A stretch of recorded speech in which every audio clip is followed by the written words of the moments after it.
सद्गुरू आणि माईंना माझा नमस्कार आणि इथे जमलेले सर्व माझे गुरुबंधू भगिनींना माझा नमस्कार. आज मला बरं वाटलं की चंद्रकांत शिंदेसाहेब आणि त्यांच्या पत्नी म्हणजे आमच्या वहिनी इथे हजर आहेत. हे जे 49 मला वाटतं आपण जे केले त्यातले हल्ली जे सोडले तर सर्व उत्सव आपण त्यांच्या घरात केलेले आहेत. मला अजून आठवतं ज्ञानेश्वर पुण्यस्मरण असू दे किंवा कुठलाही उत्सव रेल्वे ग्राउंडमध्ये असेल तर त्यांच्या घरामध्ये कोण मालक कळत नव्हतं, कारण सगळे आपले नामधारक आतमध्ये घुसून ते धमाल करत होते. बरोबर ना? त्याची मला आठवण झाली आणि यावर्षी पण तुम्हाला सगळ्या आठवणी जागृत होतील तिकडे गेल्यानंतर. तिकडे घेण्याचा उद्देश तोच आहे की जिथून सुरुवात झाली तिकडे परत एकदा आठवणीसाठी आपण सर्वांनी जाऊया. मैदान थोडंसं कमी पडणार आहे आम्हाला माहीत आहे, पण बाहेर रोडवर जागा भरपूर आहे, त्याचा कसा वापर करता येईल ते बघूया आपण.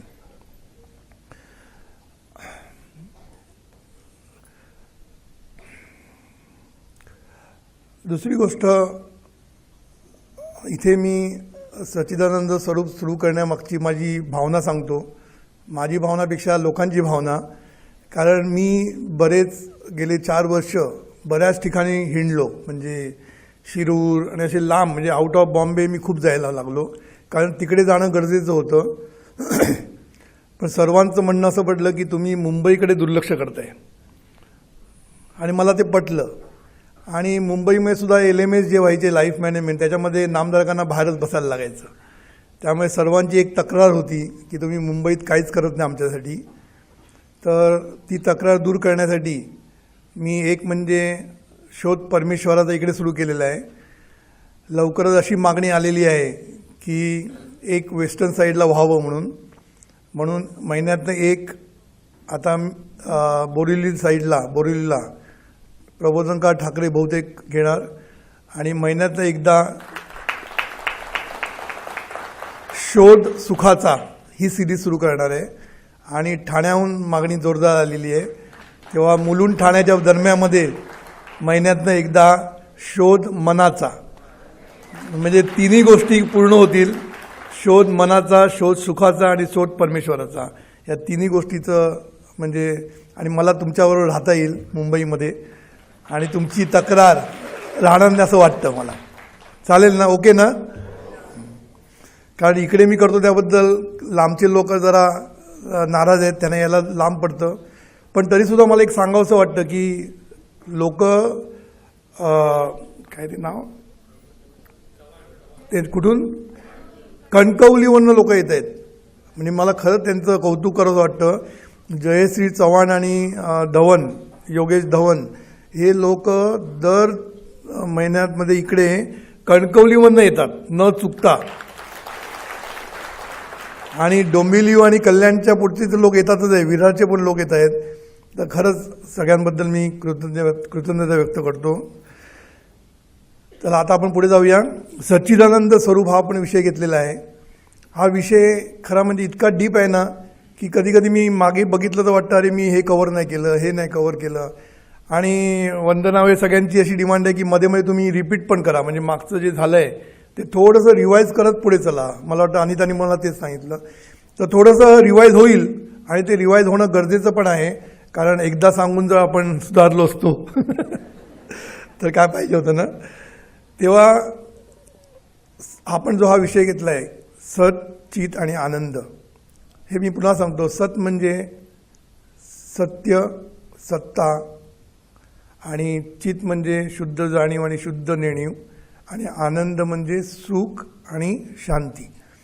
आता हे जे शब्द आहेत ना, हे शब्द थोडेसे वेगळे आहेत.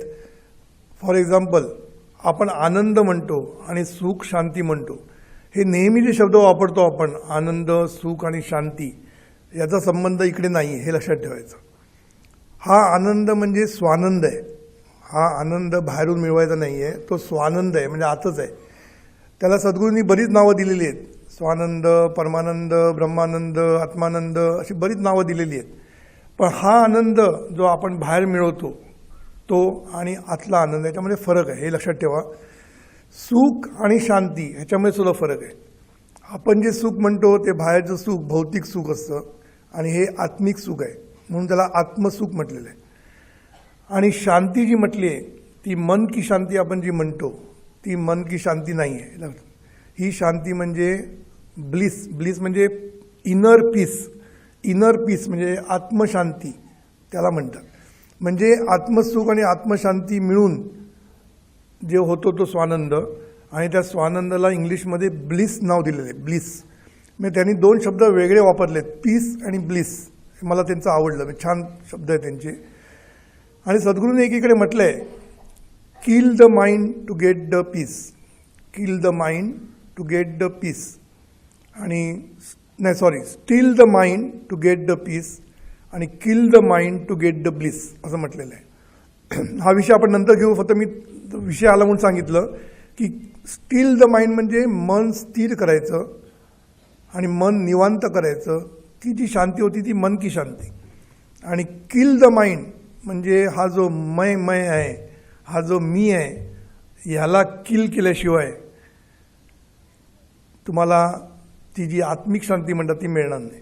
म्हणून आत्मसुख आत्मशांती ही वेगळी आणि आपण जे नेहमीच्या प्रचलित शब्द वापरतो सुख आनंद आणि शांती ही वेगळी, हे लक्षात ठेवायचं. तर आपण आता सत्वर आहोत. मध्ये मध्ये चित्तकडे जायला लागतं, त्याशिवाय मध्ये मध्ये आनंदकडे पण जायला लागतं. तर हे जे सत स्वरूप आहे ह्याला आपण काय सांगितलं की नीन या शब्द सद्गुरूंनी वापरलेले आहेत, कारण तो विषय एवढा मोठा आहे.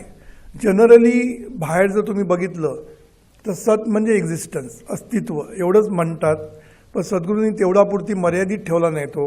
आणि सद्गुरूंनी सांगितलं की सत म्हणजे सत्य, सातत्याने जे आहे, जे सत्ता रूपाने आहे, अधिष्ठान रूपाने आहे, जे अस्तित्व रूपाने आहे, म्हणजेच असिपद रूपाने आहे, असणेपणाने आहे, असे शब्द सद्गुरूंनी शब्दांचा खूप वापर केलेला आहे आपल्याला समजण्यासाठी.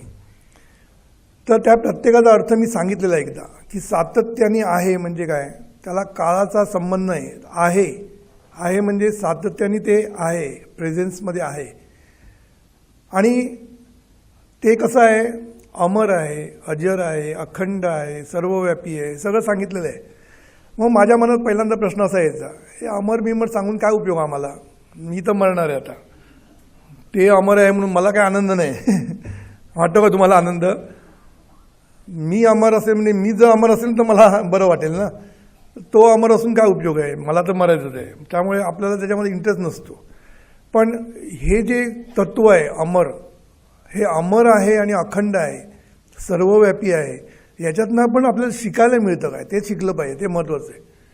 म्हणून मी मागे सांगितलं की हे अमर आहे म्हणजे काय, त्याला मृत्यू नाही आहे, ते कधीच अजर होणार नाही, म्हणजे म्हातारा होणार नाही. मग ह्याच्यातनं आपण काय शिकायचं, ते अमर आहे ना. म्हणून आपण जी कर्म करतो, म्हणून सद्गुरूंनी कर्मसिद्धांत मांडलेला आहे की तुम्ही जे कर्म करता, दुष्कर्म किंवा सत्कर्म, त्याच्यातून जे पाप पुण्य निर्माण होणार आहे ते तुमच्या हा जन्म संपला आपला, म्हणजे शरीराचा मृत्यू झाला की ते पुढे चालू राहणार आहे. हा विषय आपल्याला नीट समजावून घेतला पाहिजे. तो विषयात मी जाणार नाही, पण अमर याचा अर्थ लक्षात ठेवा, अखंड आहे म्हणजे ते चालूच राहणार आहे. म्हणून आपण सुटलो नाही. आपण जी दुष्कर्म केली आहेत किंवा सत्कर्म केली आहेत ती फुकट जाणार नाही आहेत, हे तरी आपण समजून घेतलं ना तरी आपल्याला जरा बरं वाटेल. कारण सत्कर्म तर आपल्याला मिळणारच आहेत, पण दुष्कर्म आहेत ना आपण जी करतो, हे दुष्कर्माचं फळ ह्या जन्मी नाही मिळालं तर ते पुढे मिळणार आहे असा अर्थ आहे त्या अमरचा. म्हणजे ते त्याच्याबरोबर जाणारच आहे. सगळे पाप पुण्याची जे हिशोब आहेत किंवा संचित रूपाने ते आपल्याबरोबर जाणार आहे. म्हणून ते अमर आहे ना, हे लक्षात ठेवायचं की अमर आहे म्हणजे आपण सुटलो नाही या जन्मामध्ये. आपण जे काही करणार ना त्याची फळं पुढे पुढे चांगली किंवा वाईट आपल्याला भोगायला लागणार आहे, हे लक्षात ठेवायचं. दुसरी गोष्ट, आपला जो देह आहे हा विसर्जित होणार आहे. तो कधी होईल हे पण सांगता येत नाही, अशी परिस्थिती आहे. म्हणून मी नेहमी सांगतो की प्रत्येक क्षण सद्गुरू जे म्हणतात की वर्तमान क्षण आनंदात घालवा. का? पुढल्या क्षणाची आपल्याला खात्री नाही. पण पुढल्या क्षणाची खात्री नाही हे घेऊन डोक्यात बसू नका, निगेटिव्हिटी नको आपल्याला. ह्याच्यातनं निगेटिव्हिटी आपण निर्माण नाही करायची की पुढला क्षण आहे की नाही कोणाला माहीत. पुढला क्षण आहे माहीत नाही याचा अर्थ काय की प्रत्येक क्षण आनंदात व्यतीत करा, हा महत्त्वाचा व्यक्त. ह्या प्रत्येक क्षणाला कोणाबद्दलही दुजाभाव, कोणाबद्दलही द्वेष, कोणाबद्दलही मत्सर न ठेवता आपण प्रत्येकाबरोबर आनंदात कसं घालवता येईल, आपलं एकमेकांना आनंद कसा देता येईल. आणि प्रत्येक क्षण सद्गुरूंनी जो सण म्हटलेला आहे म्हणजेच एकमेकांना, सणाला आपण काय करतो, एकमेकांना आनंद देत असतो. तो आनंद देण्याची क्रिया प्रत्येक क्षणाला जर आपण केली तर प्रत्येक क्षण हा सण साजरा होईल. म्हणून सत ही जी गोष्ट मी मागे सांगितलं ती नेहमी प्रेझेन्समध्येच असते, वर्तमान क्षणामध्येच असते, वर्तमान प्रेझेंट मोमेंटमध्येच असते ती सत. म्हणून मी मागे सांगितलं होतं की आत आणि आता असं मी सांगितलं होतं. तो आत आहे आणि कधी आहे, आता आहे. उद्या जेव्हा तुम्ही जाल तेव्हा उद्या पण तो आताच असणार आहे. म्हणून सद्गुरूंनी आता या शब्दाला खूप महत्त्व दिलं. आता कोटे धावे मन असं म्हटलं त्यांनी. म्हणजे काय, आता दोन अर्थांनी आहे. जगन्नाथाचे पाय पकडल्यानंतर म्हणजे स्वरूपाकडे आल्यानंतर मन कुठे धावेल, आणि आता म्हणजे आतामध्ये मन कुठे धावू शकत नाही, हे लक्षात. दोन अर्थ त्याचे होतात. म्हणून प्रेझेंटमध्ये मन कुठेही धावू शकत नाही, कारण मनाला तुम्ही जेव्हा प्रेझेंटमध्ये बांधून ठेवता तेव्हा तुमचं मन कुठेही जाऊ शकत नाही. पण हे मन एवढं विचित्र आहे की सतत भूत आणि भविष्यामध्ये धावत असतं.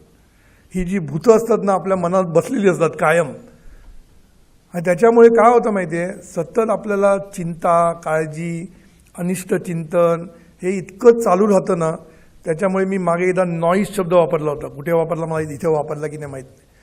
आपल्या मनामध्ये किंवा नॉईज चालू असतो, इतका नॉईज आहे ना, एवढा गोंधळ आणि एवढा आवाज. नॉईज म्हणजे शब्द तुम्हाला माहिती आहे, नॉईज म्हणजे नुसता आवाज जोरदार चालू असतो आणि ते संगीत नसतं, तो नॉईज असतो. नॉईज आणि म्युझिक ह्याच्यामध्ये फरक आहे.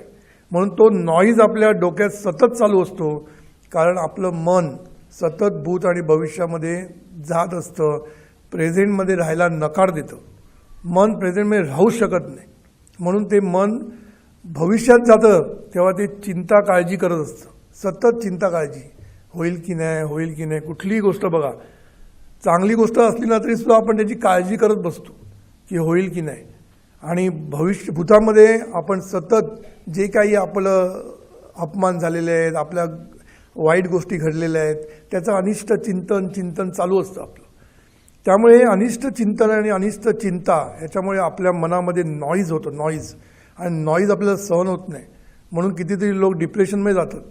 डिप्रेशनमध्ये का जातात, का चेन ऑफ थॉट्स. लक्षात ठेवा, एक विचार डोक्यामध्ये आला तो भुंग्यासारखा असतो, म्हणजे काय म्हणतात त्याला, पोखरून टाकतो, सगळं आपलं मेंदू पोखरून टाकतो.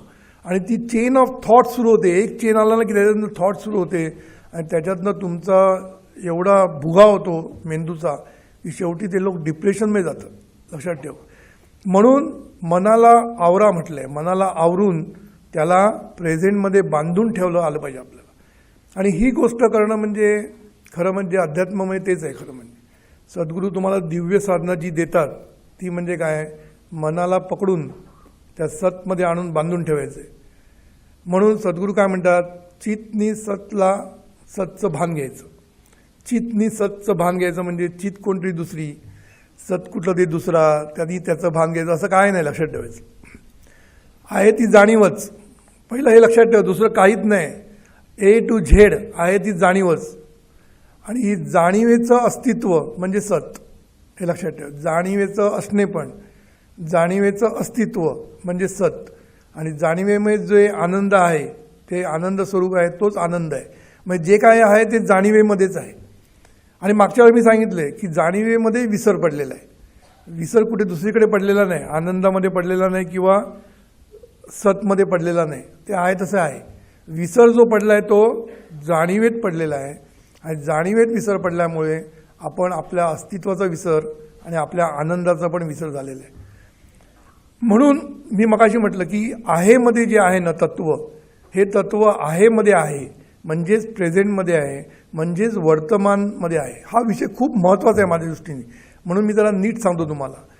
मग सद्गुरूंनी सतचं भान घ्यायचं म्हणजे काय असतं, प्रेझेंट मोमेंटचंच भान घ्यायचं, म्हणजे आहेपणाचं भान घ्यायचं, म्हणजे आहे हे प्रेझेंट मोमेंट आहे त्याचं भान घ्यायचं आहे. म्हणजेच जाणीवेनी आपल्या अस्तित्वाचं म्हणजे आहेपणाचं म्हणजेच प्रेझेंट मोमेंटचं भान घ्यायचं आहे. म्हणजे तुम्ही परफेक्ट त्या क्षणामध्ये असता. कारण हा क्षण आहे ना खूप म्हणजे अरुंद आहे, लहान आहे, एकदम खूप लहान आहे. आपण एरवी प्रेझेंट मोमेंट म्हणतो, एरवी वर्तमान म्हणतो, वर्तमानात राहायला पाहिजे, हा खूप मोठा आहे. आणि सद्गुरू जो वेध घेत आहेत सतचा, चितनी जो वेध घ्यायचा आहे तो वेध खूप मायन्यूट आहे, मायन्यूट. आणि हा मायन्यूट पकडणं सोपं नाही, लक्षात ठेवा. म्हणून सद्गुरूंनी संधी शब्द वापरलेला आहे. मागे मी सांगितलं की नाही मला आठवत नाही, परत रिपीट करतो. ही जी संधी असते ना दोन विचारांमध्ये, जाणीव एक पकडते नंतर दुसरं सोडते, दुसऱ्याला पकडते, इतकं फास्ट पकडत असते जाणीव. म्हणून आपले एकामागून एक विचार चालू असतात, एकामागून एक जाणीव आपली नाही गोष्टी व्यापत असते. त्यामुळे त्याच्यामध्ये जी आहे ना ती संधी आहे. आणि त्याच्यामध्ये सत्तत्व आत्मतत्व तिकडेच आहे. म्हणजे तो मोमेंट किती लहान आहे ते बघा, तो मोमेंट कॅच करणं सोपं नाही आपल्याला.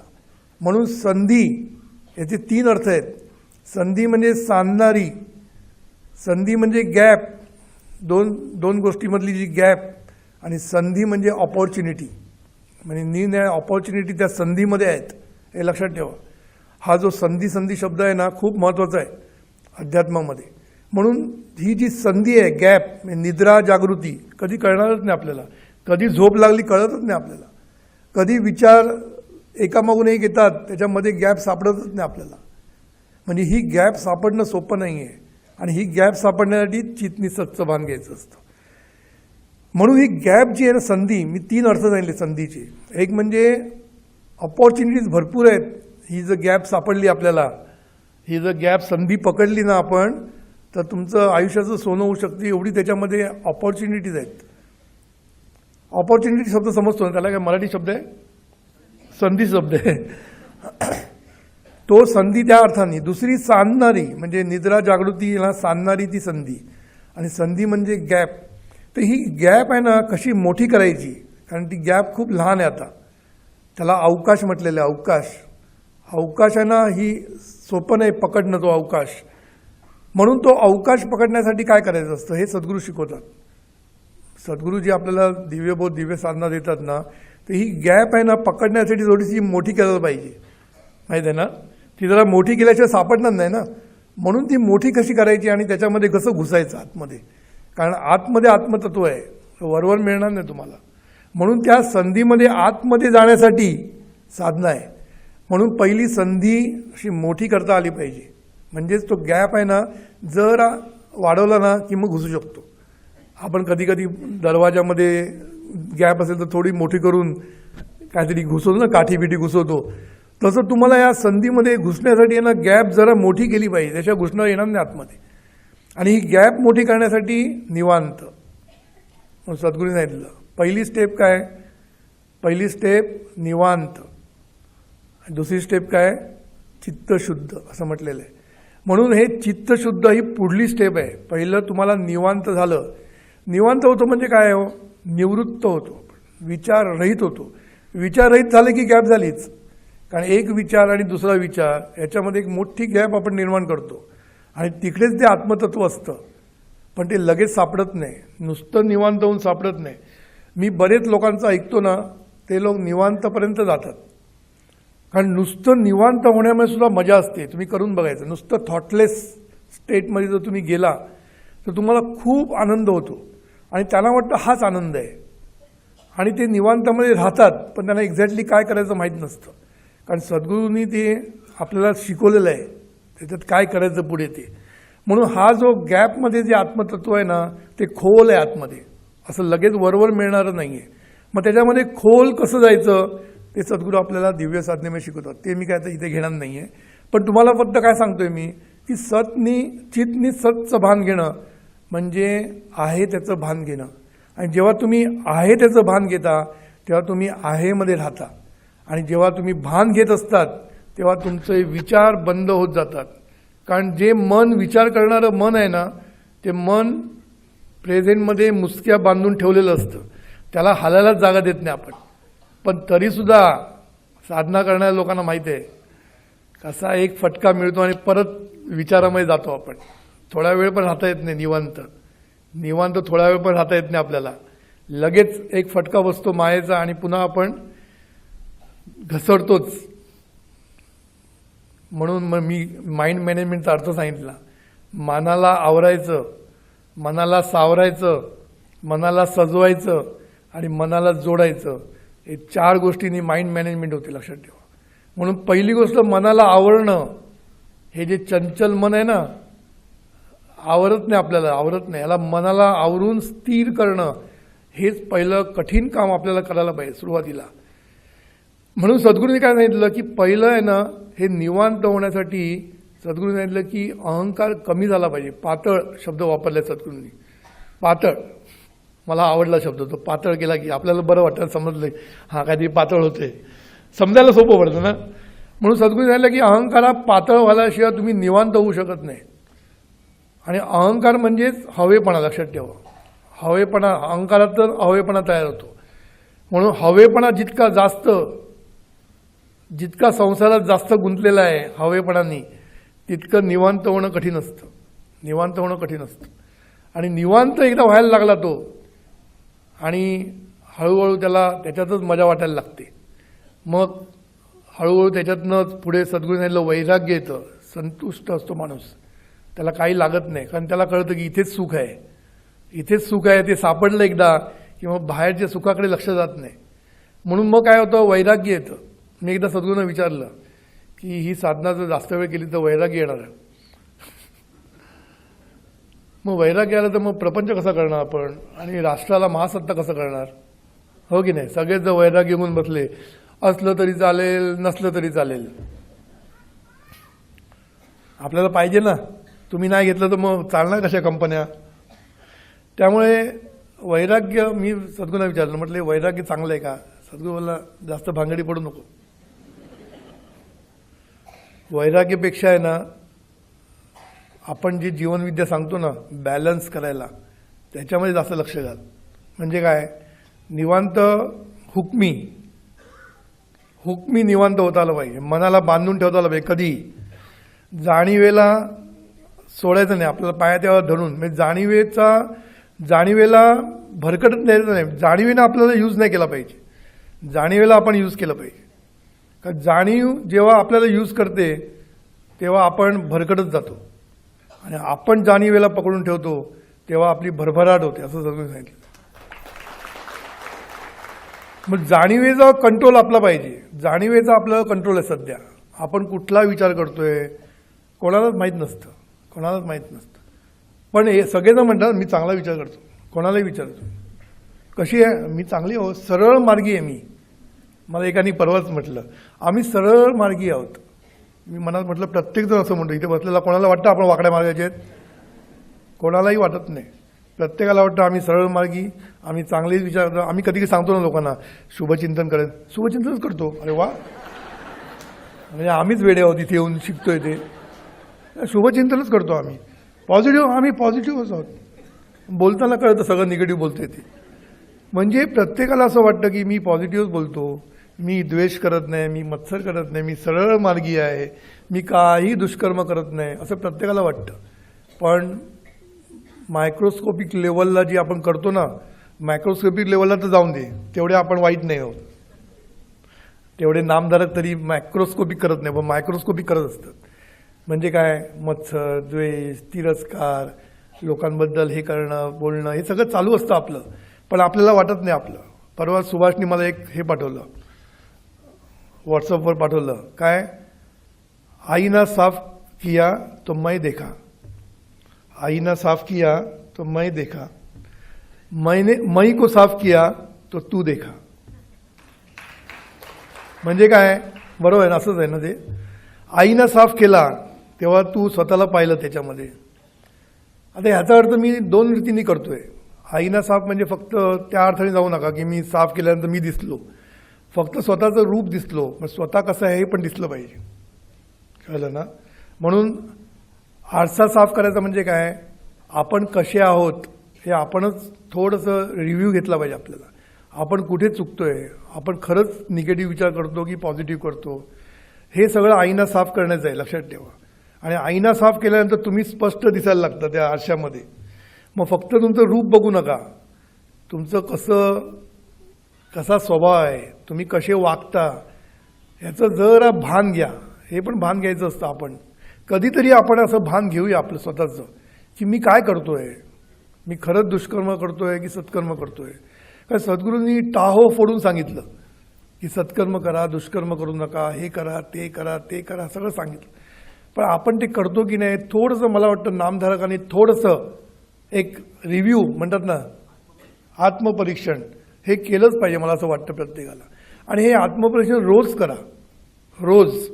आज मी काय वाईट केलं, कोणाबद्दल वाईट चिंतन केलं, कोणाबद्दल मत्सर केला, कोणाचा द्वेष केला, कोणाला त्रास दिला, कोणाला दुःख दिलं, हे एक स्वतः रिव्ह्यू करायचं. आणि हे कमी कमी व्हायला पाहिजे. आणि आपण किती लोकांना आनंद दिला ह्याचा पण रिव्ह्यू घ्यायचा. मग तुम्हाला कळेल की आपण खरेच आनंद देतोय की आनंद लोकांना आनंदापासून दूर करतोय, हे आपल्याला कळलं पाहिजे. मगाशीच मला श्रीराम पराडकर गाडीतनं येताना सांगत होता, तुम्ही मागे मला सांगितलं होतं की रोज एकाला तरी आनंद देता आला पाहिजे. म्हणून त्या दिवशी मी गाडीतनं बाहेर पडलो, म्हटलं कोणतरी भेटलं पाहिजे लिफ्ट द्यायला. आणि बरोबर आपला नामधारक दिसला, एवढा खुश झाला, ये बस म्हटलं. म्हणजे काय, हा आनंद देण्याची आपली आहे ना वृत्ती आहे ना, आपण वाढवली पाहिजे. मी असं म्हणत नाही की आपण सगळेजण 100% चांगले आहोत किंवा वाईट आहे. प्रत्येकामध्ये दुर्गुण आहेत आणि प्रत्येकामध्ये सद्गुण आहेत. म्हणून सद्गुणांचा उपयोग करून घेणं हे बरोबर आहे. दुसऱ्यांच्या दुर्गुणाकडे दुर्लक्ष करणं किंवा जमल्यास सुधारणं, पण स्वतः सुधारणं जास्त महत्त्वाचं आहे. सकाळीच मी एका लग्नाला गेलो होतो, तर लग्नाला मार्गदर्शन करताना मी हेच सांगितलं, आपलं लक्ष दुसऱ्यांच्या दुर्गुणावर असतं आणि आपले दुर्गुण आपल्याला दिसतच नाहीत. ह्याला कारण काय, आरसा साफ नाही आहे. आरसा जरा साफ करा, मग तुम्हाला दुर्गुण दिसतील आपले स्वतःचे काय ते. आणि स्वतःचे दुर्गुण पहिले नाहीशी करा आणि दुसऱ्यांच्या सद्गुणावर लक्ष ठेवा. हे जर केलं ना तर तो करा. आणि नेक्स्ट स्टेप त्यांनी सांगितली की मई को साफ किया, म्हणजे काय, मी पण गळून पडलं ना की मग तुला तो दिसेल. हे छान त्यांनी, मला आवडली तिन्ही वाक्य. त्याला किती कळलंय मला माहीत नाही, पण हे छान लिहिलंय. तर हे जे मी काय सांगत होतो, आत्मपरीक्षण हे आपलं करणं खूप गरजेचं आहे आपल्याला. आपण आहे ना, म्हणून वर्तमान काळात राहायचं असेल ना तर पहिला आहे ना अहंकार कमी होत चालला पाहिजे, हवेपणा कमी होत चालला पाहिजे. मग तुमचं आहे ना निवांतपणा तुमचा वाढेल. नाहीतर हवेपणा खूप असला ना, आणि हवेपणामुळे काम, क्रोध, मोह, मद, मत्सर हे सगळे कशामुळे येतात, हवेपणामुळेच येतात. मग सगळ्यांचा संबंध शेवटी विसराशीच आहे, भवरोगाशीच आहे ना. म्हणून हे जे काम, क्रोध, मोह, मद वाढत चालले की निवांत होणं कठीण. आणि हे जर कमी करायचे असतील तर आपल्याला अहंकार आपला कमी करणं, मी, माझं, मला, हे थोडंसं कमी केलं पाहिजे. म्हणून आपण दुसऱ्यांसाठी जितका आनंद देता येईल तो आनंद द्यायला पाहिजे आपण. आणि आपल्याला भरपूर चान्स आहे. जीवन विद्या मिशन ही अशी संस्था आहे की आपण दुसऱ्यांना आनंद देण्यासाठीच बसलेलो आहे. आणि हा विषय तुम्हाला व्यासपीठ अवेलेबल आहे. तुम्हाला जीवन विद्या मिशनचं व्यासपीठ अवेलेबल आहे. तुम्हाला जसं काही, ज्या रीतीने जसं काही तुम्हाला देता येईल आनंद, तेवढा देता आला पाहिजे आपल्याला. मला एका मुलीने प्रश्न विचारला होता की आपण दुर्लक्ष किती करायचं, लोक जे करतात त्यांना सुधारायचं की नाही, असा मला एक प्रश्न विचारलेला आहे. तर मला असं वाटतं की पहिलं आपण आपल्याकडे लक्ष द्यावं. कारण दुसऱ्यांचे दोष सुधारणं हे थोडंसं कठीण असतं. कठीण का मी म्हणतोय, कारण प्रत्येकाला स्वतःला वाटलं पाहिजे की आपण सुधारावं. तोपर्यंत तुम्ही कधीच सुधारू शकत नाही. तुम्ही किती सांगितलं, आता सद्गुरूंनी सांगितलं 100 लोकांना सांगितलं, त्यातले 50 लोक सुधारतात. का, तर त्यांना वाटतं आपण सुधारावं म्हणून. ज्यांना वाटतं ना तो सुधारू शकतो. नाहीतर सांगून जर माणसं सुधारली असती, आज काय सगळा स्वर्गच झाला असता ना, बरोबर की नाही. आज लाखो लोकांना सद्गुरूंनी 60 वर्ष प्रवचनं केली, पण सगळे लाखो लोक नाही सुधारले ना. थोडे थोडे सुधारले, नाही म्हणत नाही, थोडे थोडे सुधारले. पण हे आपण ठरवलं पाहिजे की आपल्याला सुधारायला पाहिजे आणि मग आपण सुधारू शकतो. म्हणून हे जे कार्य आहे ना हे खूप मोठं करायचं असेल ना तर आपल्याला आहे ना एकमेकांना धरून, एकमेकांना आनंद देत एकमेकांचे दुर्गुण बाजूला करत सद्गुणावर लक्ष ठेवत त्यांच्याकडनं कार्य करत करत पुढे जायला पाहिजे. तसं केलं ना तर खूप चांगलं होऊ शकतं. तर मी ते सांगत होतो की निवांत होणं ही पहिली स्टेप सांगितली सद्गुरूंनी, आणि त्याच्यासाठी तुमचा अहंकार कमी होणं खूप गरजेचं आहे. आणि निवांतानंतर दुसरी स्टेज म्हणजे चित्त शुद्ध करणं. त्याच्यात मी जात नाही आता, पण एक गोष्ट सांगतो की तुम्हाला वर्तमान तो मोमेंट पकडता आली नाही ना सध्या, ती दिव्य साधनेमध्ये आपण नंतर शिकू, पण त्याच्या अगोदर पहिली स्टेप आपल्याला वर्तमानात राहायला काय कठीण आहे का? वर्तमानात तो क्षण जाऊन दे, पण वर्तमानात राहणं हे तरी शक्य आहे की नाही आपल्याला? मग ते आपण करायला सुरुवात करूया, कारण ती पहिली स्टेप पकडूया. म्हणून मी मागे पण एकदा सांगितलं होतं की वर्तमानात राहायचं म्हणजे काय, कारण आपलं मन वर्तमानात नसतो. कुठलीही ॲक्टिव्हिटी करा तुम्ही, कुठलीही. आतासुद्धा इथे बसलेल्यांचं काहींचं मन कुठेतरी गेलेलं असणारच, बरोबर आहे ना? गेलं आहे की नाही? नाही ना? तर आपलं मन कुठली ॲक्टिव्हिटी करताना तिथे नसतं, जिथे असायला पाहिजे तिथे नसतं. हे तुम्हाला पटतंय ना? बघा तुम्ही जेवताना टी व्ही, बरोबर, जेवताना टी व्ही बघतो आपण. टी व्हीमध्ये एवढे रंगून गेलं, इथे काय खातो माहीत नाही, म्हणजे काय खातो त्याची चव नाही, आनंद नाही, कशाचं काय माहीत नाही, टी व्हीमध्ये आनंद घेतोय. कुठलीही गोष्ट बघा, एक गोष्ट करताना तुम्ही दुसऱ्याचा विचार चालू असतं, सतत चिंतन दुसरंच चालू असतं आपलं. म्हणजे आपलं मन त्या ॲक्टिव्हिटीमध्ये कधीच नसतं. कुठलीही ॲक्टिव्हिटी घ्या, मी तर सगळ्या सांगत नाही ॲक्टिव्हिटी. आंघोळ करताना सुद्धा आपण दुसरे विचार करत असतो, चालताना आपण चिंतन दुसरं चाललेलं असतं. आता आपण सकाळी फिरायला जातो, किती लोक त्या बरोबर आपल्या स्टेपमध्ये रिदममध्ये एन्जॉय करतात. प्रत्येकजण कानाला लावतो, काही लोक गाणी ऐकतात, काही लोक आपले प्रार्थना ऐकतात, काही लोक प्रार्थना ऐकली तरी बरे, ती मन स्थिर तरी राहील. पण ॲक्टिव्हिटी करताना आपण ॲक्टिव्हिटीमध्ये कधीच राहत नसतो. म्हणून मला एक तुम्हाला सांगायचं आहे की आपण आहे ना एक आपल्याला इम्प्रूव्हमेंट करण्यासाठी ही एक आपण साधना करूया.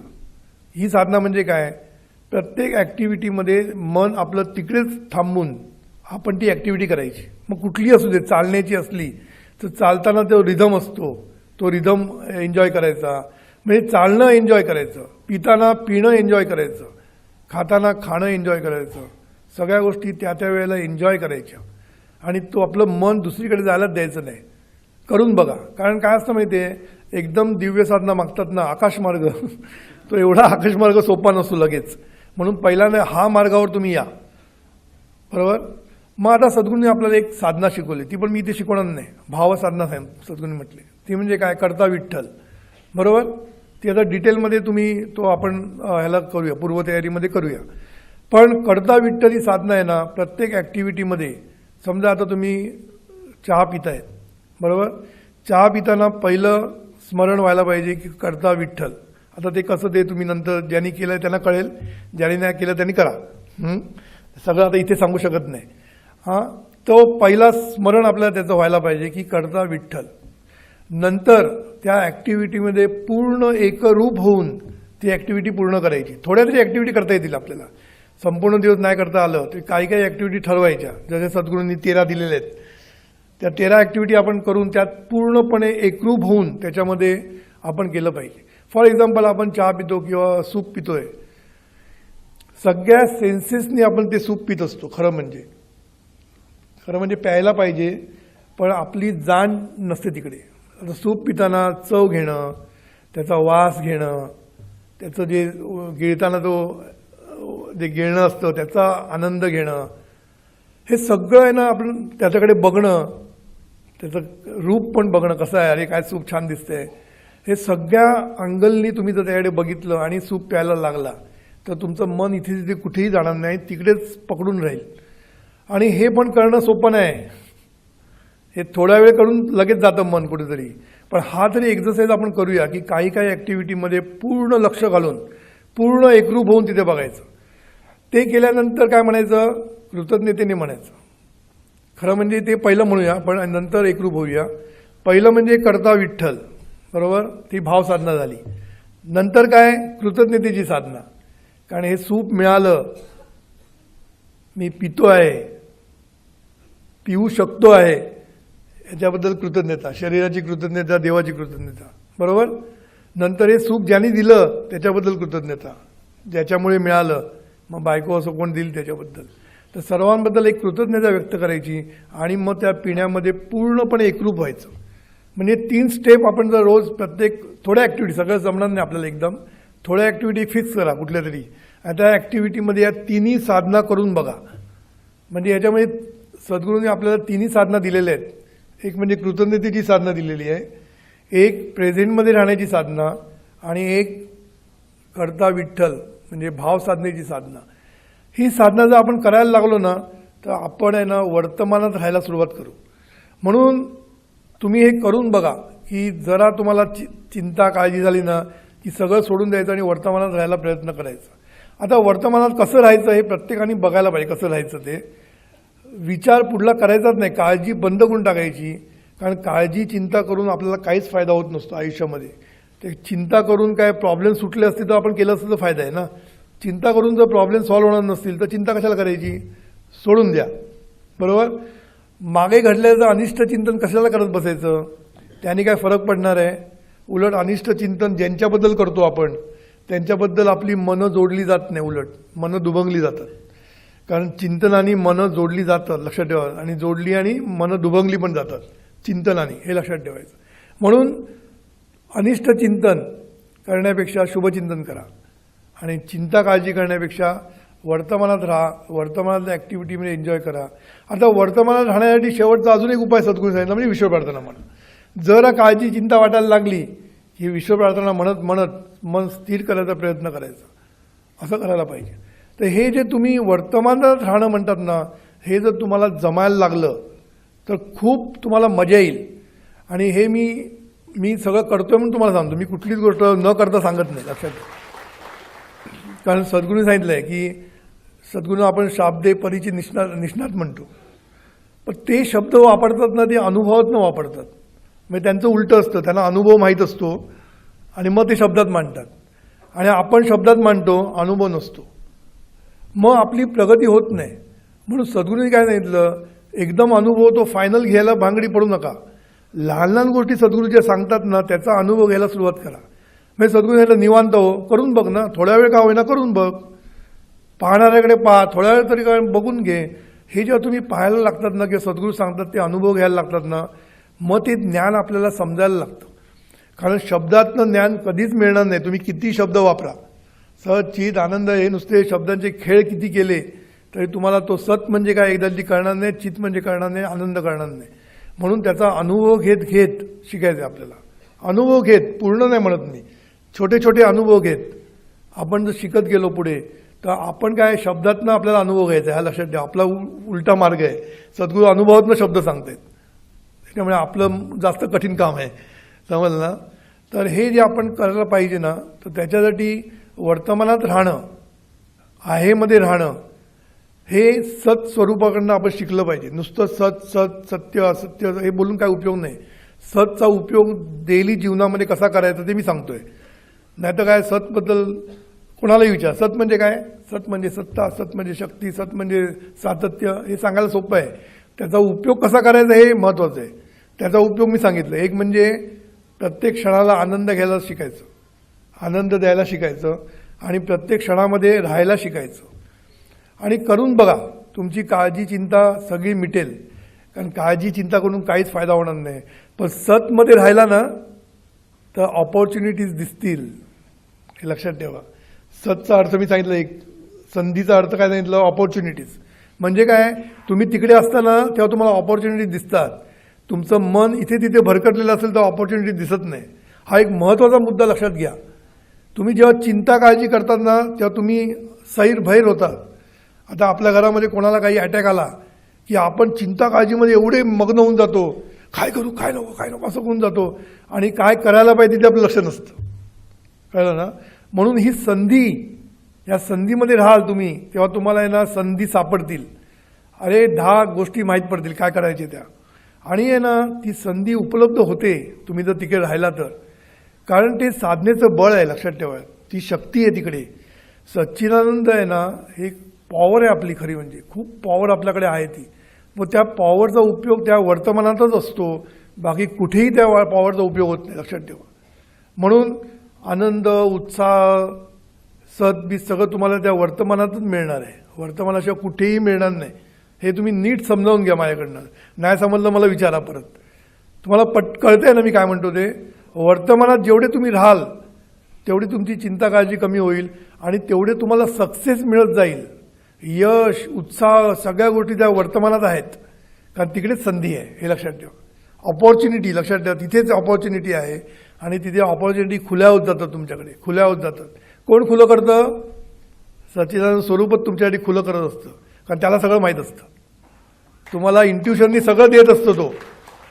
तो इंट्युशन त्याच्याकडे भरपूर असतं, त्याच्याकडे रिझनिंग पॉवर करत बसत नाही. ते त्याला सगळं माहीत असतं, सगळं माहीत असतं.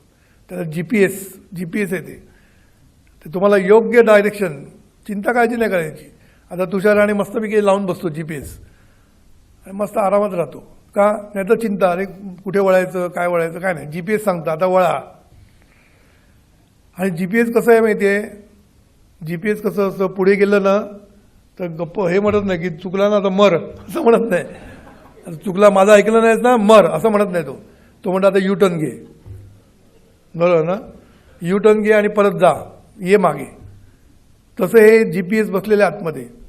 तुम्ही चुकला ना तर तुम्हाला तो शिक्षा नाही करणार, तो तुम्हाला परत सांगणार, जर वळ, कुठे वळायचं पण तो सांगणार. ह्याला अंतर्मनाचा कौल म्हणतात. अंतर्मनाचा कौल मिळत जातो. खरं म्हणजे सगळं आहे ना, इतकं सुंदर आहे ना, पण त्याचा उपयोग आपण नाही करत, त्यामुळे मजा नाही येत.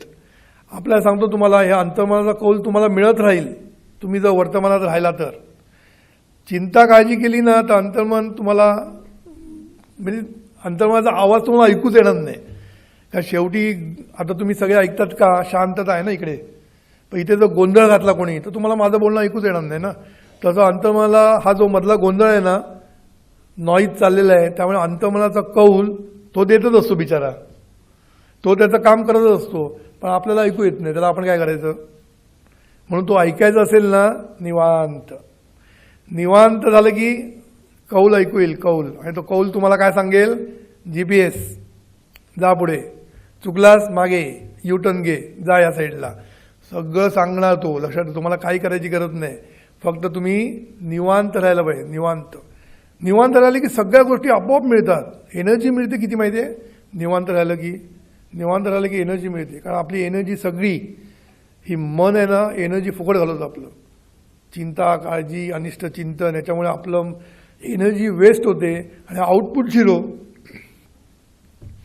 आमच्या भाषेत, मॅनेजमेंटच्या भाषेत इनपुट आणि आउटपुट मिळालं पाहिजे तरच फायदा, नाही तर काय आपलं कष्ट करतोय आणि आउटपुट काहीच नाही, झिरो. बरोबर ना. मी कार्यामध्ये सुद्धा ते सांगतो. स्मार्ट वर्क म्हणजे काय?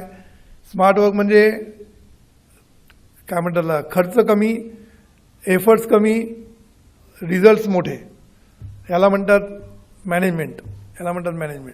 तसं इकडे पण तसंच आहे. तुम्हाला आउटपुट भरपूर मिळेल कधी? निवांत राहिला तर. कारण निवांत राहिलं की सच्चिदानंद स्वरूप तुमच्या मागे उभं आहे, तुमच्या मागे ठामपणे उभं आहे. तुम्हाला शक्ती देईल, तुम्हाला आनंद देईल, सगळं काही देईल. आणि ह्या आनंदी वातावरणामध्ये तुम्हाला सगळी काही मजाच मजा आहे, लक्षात ठेवा. म्हणून सतचा जो वापर आहे ना, हा आपल्याला असा रीतीने करायचा आहे. म्हणून सद्गुरूंनी काय सांगितलं की स्वरूपाचा आपल्याला विसर पडलेला आहे, कम्प्लिटली स्वरूपाचा विसर पडलेला आहे. म्हणून सत्स्वरूपाचा तर पूर्ण विसर आहे आपल्याला. म्हणजे आपल्याला शरीराचा पण विसर आहे, हा मोठा प्रॉब्लेम आहे. फक्त आपल्याला प्रल्हाद मी एवढंच माहीत आहे, म्हणजे समाज निर्मित मी हा एकच आपल्याला माहीत आहे. त्यांनी आपल्याला पूर्णपणे गुंडाळून टाकलेलं आहे. बाकी सगळे मी बाजूला झालेले आहेत, कुठलाच मी आपल्याला माहीत नाही. म्हणून मी मागे तुम्हाला हे मॅप दिला होता, काय की चैतन्य शक्ती कशी उपाधी धारण करते आणि उपाधी धारण केल्यानंतर काय काय होतं हे आपण सगळं बघितलं. थोडक्यात सांगतो की चैतन्य शक्ती जेव्हा स्फुरते आणि शरीर म्हणजे उपाधी धारण करते, हे धारण करण्याच्या प्रोसेसमध्ये काय काय होतं, तर पहिला विसर पडतो. बरोबर, सच्चिदानंद स्वरूपाचा विसर पडतो. का पडतो? मायेमुळे. माया म्हणजे काय? Reason unknown. मी त्याला रिपीट करतो हा. माया म्हणजे काय? Reason unknown. मायेमुळे भ्रम निर्माण होतो आणि भ्रम निर्माण झालं की कल्पना करतो. काय कल्पना करतो? मी देह. जो मी ईश्वर होता, शिव होता, तो आता काय म्हणतो? मी ध्येय, देह असं म्हणायला लागतो. पुढे इतकं थांबत नाही. जन्म झाल्यानंतर संस्कार होतात आणि मग मी देह पण विसरतो आणि मी प्रल्हाद एवढंच उडतं. आणि ह्याला समाज निर्मित मी म्हटलेलं आहे सद्गुरूंनी. मी 3 मी सांगितले सद्गुरूंनी मेन, बाकी जाऊन दे. मेन काय? सच्चिदानंद स्वरूप मी, नंतर माया निर्मित मी, आणि तिसरा म्हणजे समाज निर्मित मी. असं आहे. 3 मी सांगितलेले आहेत. आणि समाज निर्मित मीनी संपूर्ण कब्जा घेतलेला आहे आपला संपूर्ण कब्जा घेतला आहे. मग हे 3 मी वेगळे आहेत का हो? खरे 3 मी वेगळे नाही, लक्षात ठेवा. समाज निर्मित मी आहे ना, त्याच्यामध्ये सच्चिदानंद स्वरूप मी आहेच, माया निर्मित मी आहेच, आणि सच्चिदानंद समाज निर्मित मी सुद्धा आहे. सर्व मिळूनच खरं समाज निर्मित मी होतोय. म्हणून खरं म्हणजे तो आहे, तो सच्चिदानंद स्वरूप मीच आहे. म्हणून ह्याच्यामध्ये एक लक्षात ठेवा, म्हणजे ह्याच्यामधली जी गोम आहे ना ती लक्षात ठेवा. कारण हे सगळं आपण ऐकतो, त्याची गोम समजून घ्या. ह्याची गोम काय आहे की खरा जो मी आहे ना तो मीच आहे, फक्त सच्चिदानंद स्वरूप मीच आहे. तोच स्वतःला गैरसमज करून घेतोय. इथे फक्त समज आणि नासमज हाच प्रॉब्लेम आहे, बाकी काही नाही, वेगवेगळे काहीच नसतात. जो सच्चिदानंद स्वरूप मी आहे ना तोच स्वतःला देह म्हणतो, तोच स्वतःला प्रल्हाद म्हणतो, बाकी काय आहे तो तोच. समजलं का मी काय म्हणतो? आहे तो फक्त सच्चिदानंद स्वरूप मीच आहे, पण तोच स्वतःला देह समजतो, तोच स्वतःला प्रल्हाद समजतो आणि स्वतःचा विसर पडलेला त्याला. म्हणजे वेगळं काही नाही खरं म्हणजे. मग सद्गुरू काय म्हणतात? खरं सगळं एकच आहे, तोच राजा तोच आहे, तो स्वतःला भिकारी समजतो. एवढा फक्त प्रॉब्लेम आहे. मग भिकारी राजा वेगळे नाही आहेत. मग आता हे जो राजा आहे ना त्याला फक्त आपल्याला समजावून सांगायची गरज आहे की तू राजा आहेस बाबा, तू भिकारी नाही आहेस. म्हणून सद्गुरू काय बोलले की तुम्ही जेव्हा ह्या 3 मीला वेगवेगळ्या रीतीने हँडल करता आलं तुम्हाला, आता आपल्याकडे वेगळं नाही, आपल्याला फक्त एकच मी माहिती आहे, प्रल्हाद मी.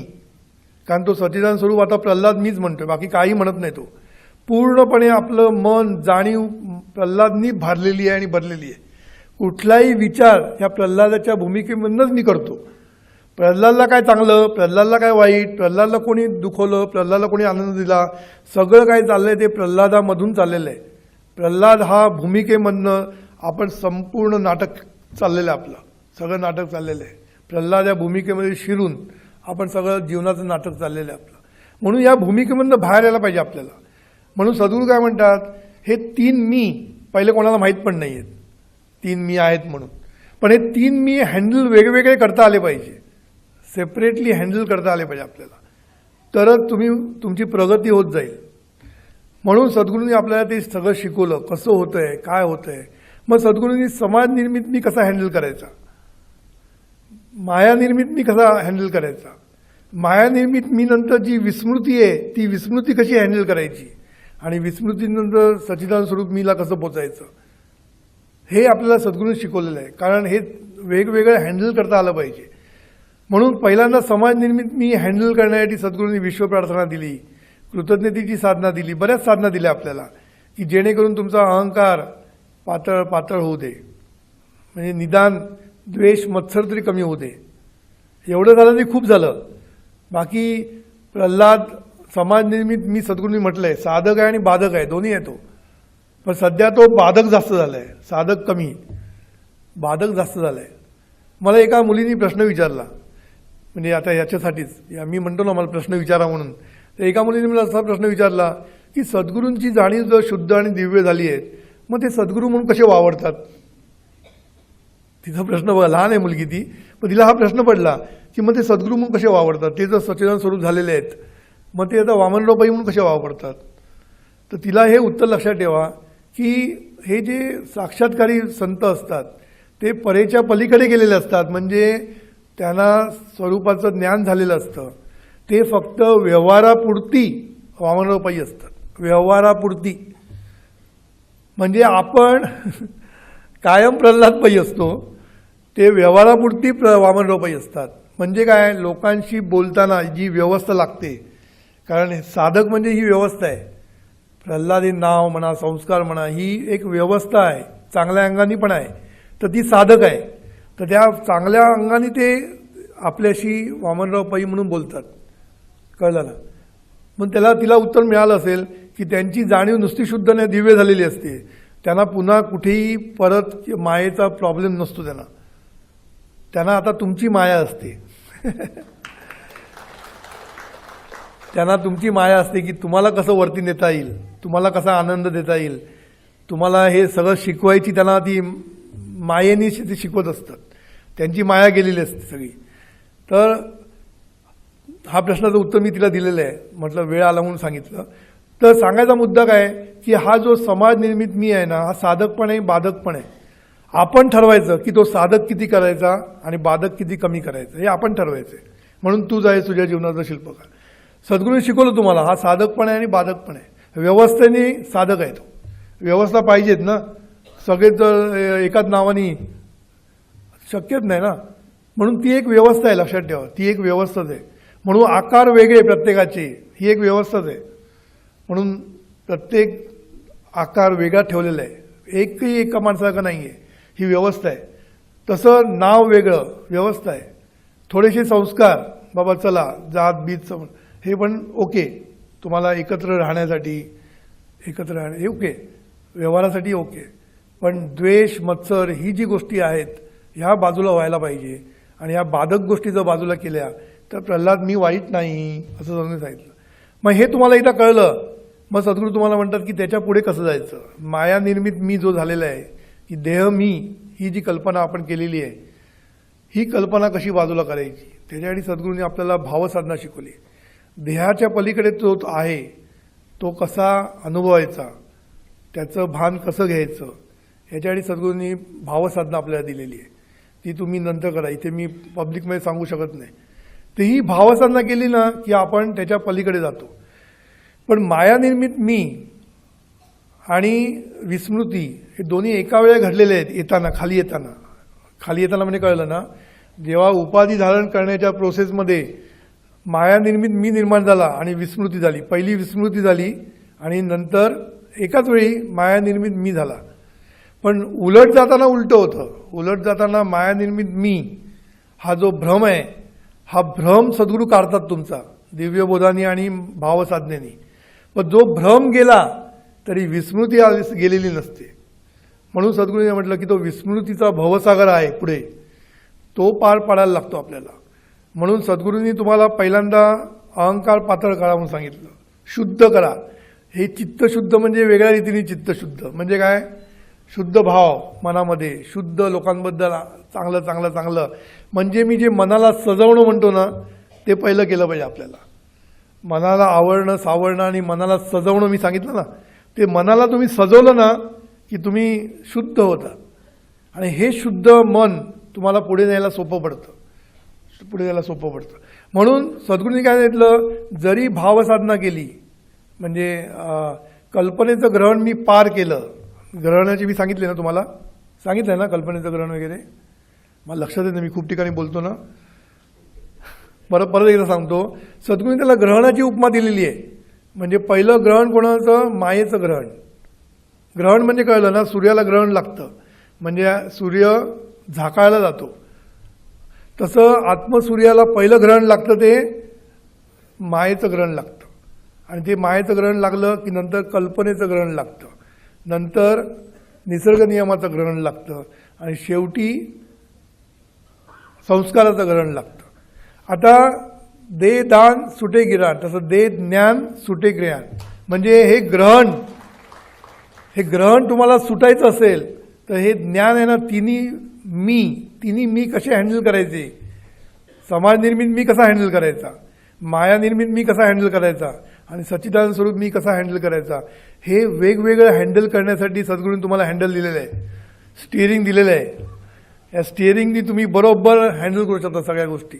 म्हणून पहिल्यांदा हँडल काय सांगितलं, पहिल्यांदा विश्व प्रार्थना म्हणा, सर्वांचं भलं. म्हणून मनापासून म्हणा, सर्वांचं भलं होऊ दे, सर्वांचं भलं होऊ दे. हे मनापासून म्हटलं की तुमचा अहंकार पातळ, काम क्रोध सगळे कमी कमी होत जातील. आणि मग तुम्हाला भावसाधना सद्गुरूंनी शिकवलेली आहे, त्याच्यामध्ये कृतज्ञता साधना शिकवलेली आहे. सद्गुरूंनी खूप साधना शिकवल्या हो, आपण करत नाही काहीच. आम्हाला फक्त दिव्य साधनाच पाहिजे, बाकी काय नको आम्हाला, कारण आम्ही पोचलोय सगळेजण तिथपर्यंत. तर सांगायचा मुद्दा काय की तुम्हाला पहिल्यांदा निसर्ग नियमाला अनुसरून जगणं म्हणजे निसर्ग नियमाचं ग्रहण पार करणं. निसर्ग नियमाला अनुसरण म्हणजे आपल्या निसर्ग नियम समजून शिकवलेले ते जे नियम आहेत, ॲक्शन रिॲक्शन. आज सकाळी मजा आली, मला यशनी काय ती झालं ना, त्याला आवडतं, मी पंच देऊ की असं काय ती बोलला, मी पंच देऊ की तुला असं करू असं काय ती बोलला. मी म्हटलं दोन्ही नको मला. मी म्हटलं बघ, तू मला पंच दिला ना तर ती ॲक्शन होणार आणि मग तुला रिॲक्शन मिळणार आईकडनं, आई पण तुला एक पंच देणार, बरं की नाही. म्हटलं मग ॲक्शन करताना सावध राहायला पाहिजे, म्हटलं पंच देऊ नको तू. तर सांगायचा मुद्दा काय की ॲक्शन करताना आपण सावध राहायला पाहिजे. म्हणजेच काय, निसर्ग नियमचं ग्रहण जर तुम्हाला कमी करायचं असेल तर ॲक्शन करतानाच सावध, ॲक्शन केल्यानंतर काहीच करता येत नाही, मग ते रिॲक्शन बघायलाच पाहिजे. मग ती इंटरॅक्शन घालण्यापेक्षा ॲक्शनला सावध राहणं, ॲक्शन करताना सावध राहणं, तुला प्रॉब्लेमच नाही येणार ना. म्हणून निसर्ग नियमाच्या ग्रहणाच्या पुढे गेलो की मायेचं ग्रहण, हे कल्पनेचं ग्रहण, ते आपण भावसाधनेने शिकून काढतो, म्हणजे भ्रम घालवतो. शेवटी काय, हा भ्रम आहे ना, मी देह किंवा मी प्रल्हाद, हा शेवटी भ्रम आहे. दोन्ही बाजूनी नावात सुद्धा भ्रम झालेला आहे आणि देहाच्या अंगाने सुद्धा भ्रम झालेला आहे. म्हणून हा भ्रम काढणं हे सद्गुरू काम करतात आपलं. ऑफकोर्स आपल्याला पुढे काम करायला लागतं त्याच्यावर.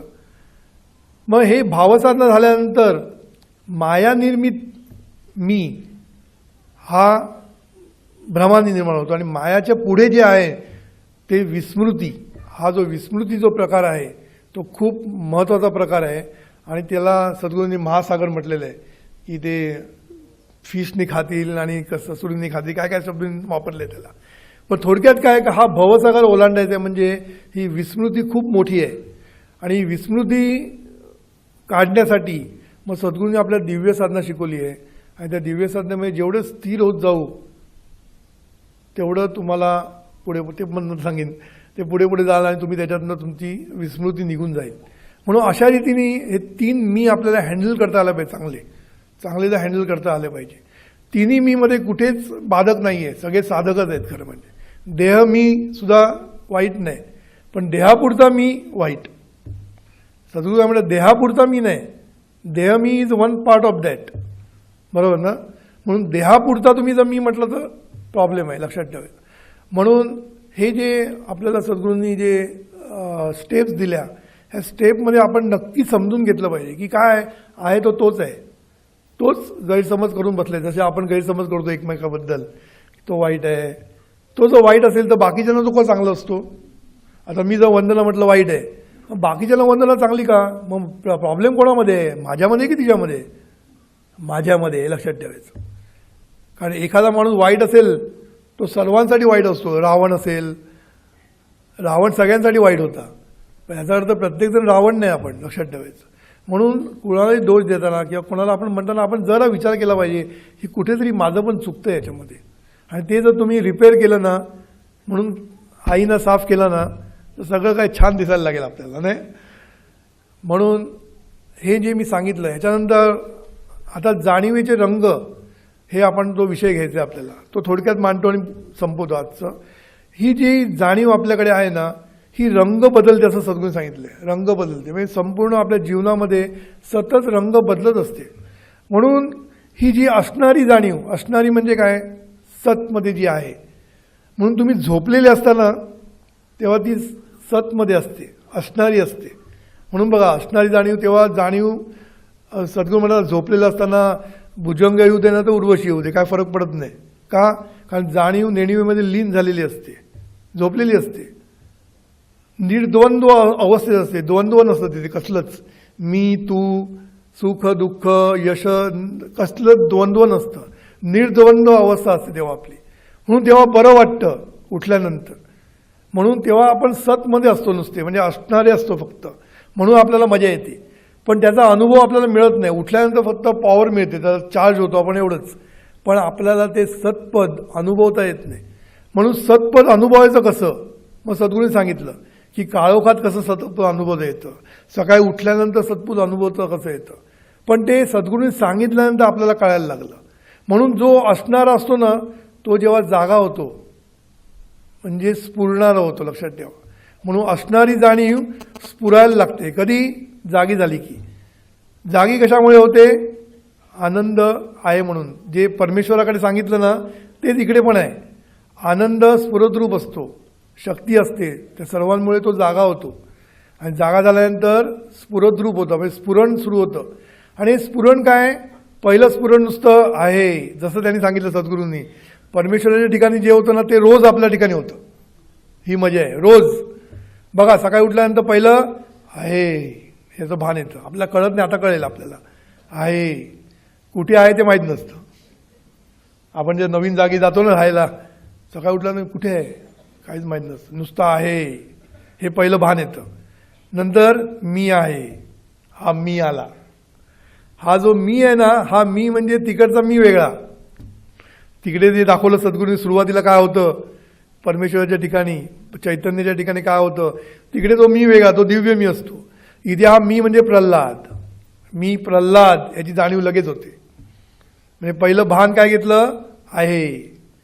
म्हणजे हे आहेचं भान आपल्याला येत असतं, पण ते सेकंदापुरती. लगेच आपण मीवर येतोच, लगेच मीवर येतो. कारण ते मीचं स्फुरण चालूच असतं आपल्याकडे मीचं स्फुरण चालू असतं. आणि हे मीचं स्फुरण म्हणजे प्रल्हादचं स्फुरण, हे लक्षात ठेवायचं. मी म्हणजे तो मी नाही. हा जो मी म्हणणारा जो आहे ना, हे स्फुरण मी प्रल्हाद म्हणत असतं, लक्षात ठेवायचं. कारण तो सच्चिदानंद स्वरूप मी विसरलेलाच आहे. तो सगळे मी विसरलेला आहे आणि एकच मी त्याच्या ध्यानात आहे, तो म्हणजे मी प्रल्हाद. हे त्याला फक्त माहीत आहे. म्हणून सतत मी जेव्हा आपण म्हणतो, आणि सद्गुरू म्हणतात मी म्हणणारा, खरा मी म्हणणारा जो आहे तो स्वरूप सच्चिदानंद स्वरूप आहे. पण तो आता मी काय म्हणतो? मी प्रल्हाद म्हणून म्हणतोय. तो हा फरक आहे. हे नीट समजतंय का? मी म्हणणारा जो आहे ना तो ईश्वरच आहे, तो शिवच आहे. पण आता काय म्हणतोय? मी प्रल्हाद म्हणतोय. तो म्हणजे स्फुरण कशाचं चाललंय? स्फुरण म्हणजे नित्य स्मरण. एक पण मिनिट आपल्याला याच्यातनं बाहेर पडत नाही आपण की मी प्रल्हाद नाही म्हणून. सतत स्मरण, नित्य स्मरण म्हणजे स्फुरण. आणि हे स्फुरण कोणाचं होत असतं? मी प्रल्हाद, हे स्फुरण चाललं असतं. आणि मग मी प्रल्हाद म्हटलं की चालू पुढलं हे जे मी चाललेलं असतं ना आपलं सबंध दिवस, हे मी प्रल्हादचं स्फुरण चालू असतं. आणि हे स्फुरणारी जाणीव मग उठते. मग सद्गुरू तिकडे सांगितलं होतं काय? पहिल्यांदा ती आपलं भान घेते आणि मग लोकांना भान देते. तिथे कसं झालं होतं? पहिलं त्यांनी आहेचं भान घेतलं आणि मग ओम म्हणून त्यांनी नाद दिला, भान दिलं.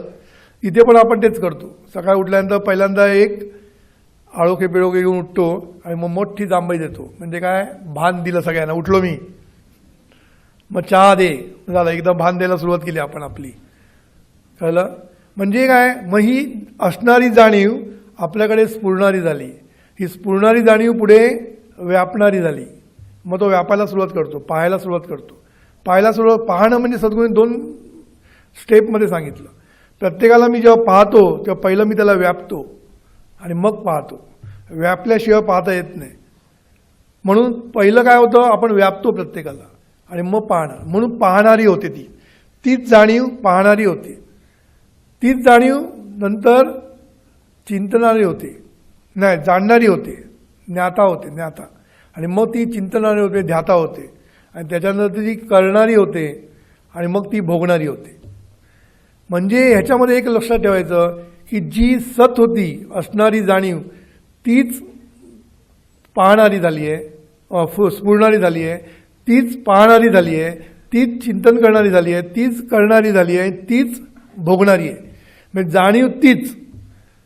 मग आता 80 पदाचं जर तुम्हाला भान घ्यायचं असेल, म्हणजे सतचं भान घ्यायचं असेल, म्हणजे असणाऱ्याचं भान घ्यायचं असेल, तर तुम्हाला कुठल्याही स्टेजला घेता येईल. कुठल्याही स्टेजला करता कोण? भान घेता येईल. पाहणारा कोण? भान घेता येईल सतचं. कारण शेवटी तोच निरनिराळी रूपं, रंग बदलत असतो. जसं सरड्याचे रंग बदलत असतात तशी जाणीव जी असणारी होती तीच स्फुरणारी, तीच पाहणारी, तीच चिंतनारी, तीच. त्यामुळे तुम्ही कुठल्याही स्टेजला करताना कोण करतो ह्याचं भान घेणं, चिंतन करताना कोण चिंतन करतो भान घेणं, पाहताना कोण पाहतो याचं भान करणं, करताना कोण करतो, हे सगळं आहे ना शेवटी एकच आहे. त्यामुळे कुठल्याही स्टेपला कळते ना मी काय म्हणतो ते? कुठल्याही स्टेपला तुम्ही भान घेऊ शकता, त्याचं भान घेऊ शकता. पण सद्गुरूंनी सगळ्यात सोपं पाहताना सांगितलेलं आहे. करताना भान घेणं सोपं नसतं, म्हणून सद्गुरूंनी पाहणं म्हणजे सर्व संतांनी पाहताना भान घ्यायला सांगितली. पाहणाऱ्याचं ते सगळ्यात सोपं असतं. सोपं म्हणजे त्यातल्या त्यात. म्हणून हे जे जाणीवेचे रंग बदलत चाललेले आहेत ना, हे जाणीवेचे रंग बदलत आहेत याची जाणीव आपल्याला व्हायला पाहिजे. पहिल्यांदा आपल्याला ती व्हायला पाहिजे. म्हणून सद्गुरू म्हणतात ही जाणीव इतकी फास्ट बदलते की आपल्याला कळतच नाही बदलते म्हणून, एकदम फास्ट, जोरदार. त्यामुळे आपण सतत ते जाणीवेमध्ये आपले रंग लोकांना दाखवत असतो आपण, बरोबर ना. जाणीवेचे रंग आपण लोकांना दाखवत असतो. कारण ती आपण करते का ते बघायला पाहिजे. करणारी चांगली पण असू शकते. म्हणून जाणीवेचं भान घेणं खूप गरजेचं असतं प्रत्येक वेळेला. कारण जाणीव काय करते, कोणाला पाहते आणि कशी पाहते, दोन्हीचं महत्त्व आहे. जाणीव कोणाला ती व्यापते ना, व्यापल्यानंतर ती कशी पाहते याला सुद्धा महत्त्व आहे. आपण एखाद्या माणसाला पाहतो, त्याला कसा पाहतो हे पण कधी लक्षात येईल, जाणीवेवर कंट्रोल असेल तर. आपल्याला माहीतच नाही आपण कधी पाहतो, कधी विचार करतो, कधी काय करतो आपल्याला माहीतच नसतं. आपण त्याच्याविषयी सगळं धमाल करत असतो, आपली धमाल चाललेली असते. म्हणून जाणीवेवर आपला कंट्रोल पाहिजे, जाणीवेवर. आणि हा कंट्रोल कसा येईल, पाहिल्यानंतर सद्गुरू कसं पाहायचं सद्गुरू शिकवलं आहे. पहिला माणूस पाहिला ना, माणूस म्हणून पाहता आलं पाहिजे. म्हणून सद्गुरू म्हणतात पहिलं शरीर म्हणून पहा. शरीर म्हणून पाहिलं की संस्कार निघून जातात. पद्धतशीर शरीर म्हणून पाहायला पाहिजे आपण. शरीर म्हणून पाहिलं कुठल्याही माणसाकडे तर संस्कार त्याच्यावर येत नाहीत. पण आपण वंदना म्हणून पाहतो, सुभाष म्हणून पाहतो आणि मग त्याच्याबरोबर सगळं येतं. वंदनाने मला काय बोलली, वंदना कशी वागली माझ्याशी, सगळं त्याच्यावर येतं. म्हणून आपण वंदना किंवा सुभाष म्हणून पाहता कामा नये. तर आपण पाहायला पाहिजे शरीर म्हणून पहिलं, माणूस म्हणून पहिलं पाहता आलं पाहिजे. आणि हा जो बाकीच्या गोष्टी आहेत ना त्या सोडून द्यायला शिकलं पाहिजे. जाणीवेळ कंट्रोल आणायचं म्हणजे मी 2 गोष्टी सांगतो नेहमी, द्या आणि सोडून द्या. ह्या जर जमल्या आपल्याला, द्या आणि सोडून द्या. म्हणजे काय, एकाला बघितलं की काय केलं पाहिजे, जाणीवेळ कंट्रोल आला पाहिजे. येस, याला पाहिला, आता याला आनंद द्या. बरोबर. बघितलं कोणाला, व्यापलं पाहिलं. नेक्स्ट काय, जाणल्यानंतर काय केलं पाहिजे, करणं येतं. करणं काय, आनंद देणं, हे करणं. आणि सोडून द्या जुन्या गोष्टी. जुनं काय ते केलं असेल तेच घेऊन बसू नका. जेवढं लोड घेऊन बसाल ना कचरा डोक्यामध्ये, तेवढा तुम्हाला साफसफाई करायला खूप कठीण जाईल. सगळी कचरा खूप वाढत जातो आपल्याकडे. आज सगळीकडे प्रॉब्लेम आहे. अवकाशामुळे जो कचरा झाला माहिती आहे का तुम्हाला, अवकाशामुळे सुद्धा प्रदूषण.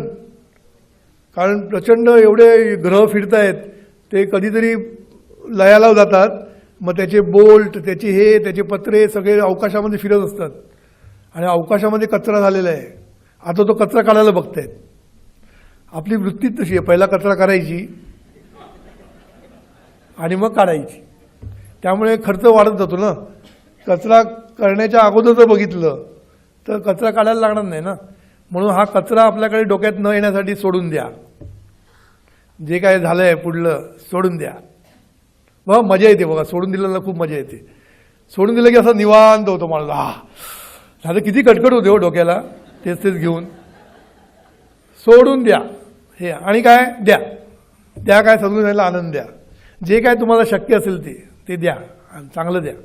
त्यामुळे काय होईल, कचरा डोक्यात नाही होणार, नॉईज कमी होईल आणि मग तुम्ही पात्र व्हाल. कशासाठी, साधनेसाठी पात्र व्हाल. नाही तर काय, हे पात्र सद्गुरू सांगतात ना, हे पात्र साधनेला बसल्यानंतर काय करतं त्यालाच माहीत. लोकांना वाटतं हा डोळे मिटून बसलाय, डोळे मिटून चिंतन करत असतो कुणाला कसं लाकवायचं, बरं त्याला कसं नागवायचं बघूया आपण. हे सगळं उपयोगाचं नाही आहे. 9:30 लगेच वाजता तो. पण जाणीवेचं रंग आपण जे बघितले याच्यावर मी थोडंसं पुढल्याला आणखीन बोलीन. आणि हे जाणीवेच्या रंगामध्ये सगळं आहे. आपला रंग, सद्गुरू काय म्हणतात, हे 7 रंग जर आपल्या हातात आले तर पांडुरंग आपल्या हातात.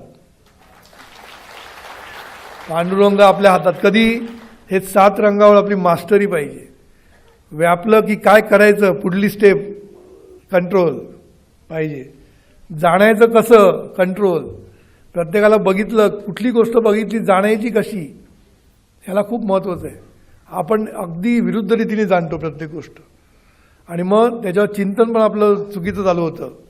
ध्याता तो सुद्धा कचरा गोळा करत असतो आणि मग करता तर बघायला नको आणि मग भोगायचं. आयुष्यभर भोगत राहतो आपण काय ना काहीतरी. त्यामुळे हे सगळ्या जाणीवेच्या ज्या स्टेप्स आहेत ना, हेच जीवन आहे, लक्षात ठेवायचं. जीवन म्हणजे काय नाही. आणि हे जीवन, या जाणीवेवर कंट्रोल कसा आणायचा हे आपण पुढल्या वेळेला बघायचं आहे. कारण या जाणीवेवरच सगळं आहे. ही जाणीव जी 7 रंग आहे ना, हे रंग जी उधळते आहे ना, हे रंग म्हणजे सप्तरंग, असं मस्त वाटलं पाहिजे सगळं. म्हणून वर्तमान राहण्यासाठी मी तुम्हाला अजून एक गोष्ट सांगतो, ती जेव्हा जमल्यास करा. रात्री आहे ना, रात्रीच्या वेळेला आकाशात पाहायचं आणि आकाशाशी एकरूप व्हायचं. एकरूप म्हणजे दुसरा कुठलाही मनात विचार आणू नका, फक्त आकाश पाहत राहा. आकाशाचं जे व्हास्टनेस म्हणतात ना, किंवा आकाशाचं जी व्यापकता आहे ना, ती आपल्याला अशी भरून पावते माहिती आहे. आणि नॉईज नसतो, एकदम असा शांतता, नीरव शांतता असते. रात्रीच्या वेळेला जर तुम्ही आकाशाकडे पाहिलं ना, तुम्हाला जे अनंत स्वरूप आहे ना आकाशाचं, ते तुम्हाला असं पाहायला मिळेल. आणि त्याच्यातलं जो एक शांतता असेल, नीरव शांतता, ती पण बघायला मिळते. आणि त्याच्यातनं तुम्ही एकरूप व्हायचं त्याशी, त्याच्यातनं तुम्ही वर्तमानाशी एकरूप होत असता. आणि दुसरं म्हणजे सकाळी उठल्यावर पहाटेच्या वेळी काही नाही, फक्त ऐकायचं काय चाललंय ते. निसर्गाशी एकरूप व्हायचं. निसर्गाशी एकरूप व्हायचं म्हणजे काय, निसर्गामध्ये जे आवाज चाललेले आहेत, निसर्गामध्ये जी सळसळ अशी जी चाललेली असते ना, आवाज असतो. निसर्गाला पण एक आवाज असतो आणि किलबिल असते पक्ष्यांची. आणि निसर्गाचा पण एक आवाज, सुवास सगळं आपल्याला अनुभवायला मिळतं. हे जर तुम्ही अनुभवताना तेव्हा तुम्ही वर्तमानात असता आणि तुम्ही एन्जॉय करता, करून बघायचं ह्या लहान लहान गोष्टी. म्हणून आपल्याला काय करायचं आहे आता, सत्स्वरूपाचं जर भान घ्यायचं असेल तर be one with that one, be one with the nature and be one with the vastness of the sky. म्हणजे काय, ह्या सगळ्या गोष्टी जेव्हा तुम्ही सकाळी अशा साधना थोड्या थोड्या करायच्या, छोट्या छोट्या, खूप मोठ्या मी सांगत नाही, लहान लहान साधना करून सुद्धा तुम्हाला असं भरून पावतो. म्हणजे असं आकाशाकडे बघितल्यानंतर हळूहळू तुम्हाला कळेल तुम्ही किती मच्छर आहात ते. सद्गुरू सांगतात आपल्याला, तुम्हाला काय मच्छर इतकं सुद्धा महत्त्व नाही, पण ते तुम्हाला आकाशाकडे बघितल्यानंतर कळेल काय त्याचं अनंत स्वरूप. असं वाटतं कधी संपेल हे, ह्याला एंड आहे की नाही. आणि ह्याला पुन्हा ह्याला प्रावरण म्हटलंय, म्हणजे त्याला सुद्धा झाकेल असं हे तत्व. अरे हाच समजत नाही कुठपर्यंत जातो, त्याचे तत्व कसं समजणार. म्हणजे सगळं आहे ना असं अनुभवायचं आहे आणि अनुभवायला तुम्हाला मजा येईल. म्हणून सद्गुरूने एकीकडे म्हटलंय की अनुभवत अनुभवायचं आणि मग त्याच्यातनं अनुभवामृत आपल्याला मिळतं. हे त्यांनी सांगितलं, ते इथे पण आपल्याला फायदेशीर आहे. अनुभवत सगळ्या गोष्टी आहेत. दिव्य साधना पण आहे, अनुभवत. पाहायचं म्हणजे काय, अनुभवायचं. अनुभवत अनुभवायचं आणि त्याच्यातनं अनुभवामृत आपल्याला मिळणं, म्हणजेच अमृत मिळणं. म्हणून इथे पण तुम्ही अनुभव घेत राहा मस्तपैकी. रात्री कधी जरा शांत झाली ना की आकाशाकडे पाहायचं, मस्त वाटतं, मजा वाटते. त्या आकाशाचा व्हास्टनेस, तारे एवढे बघून असं वाटतं की आपण कुठे किडामुंगी आहोत इथे त्याच्या पुढे. हां, आणि आपण किती माजलेलो आहोत फुकट. स्वतःला मोठे समजतो, एवढे आकाश एवढं मोठं जाणे, आपण स्वतःला मोठे समजतो. तर स्वतःला मोठे समजण्यात काय पॉईंट नसतो.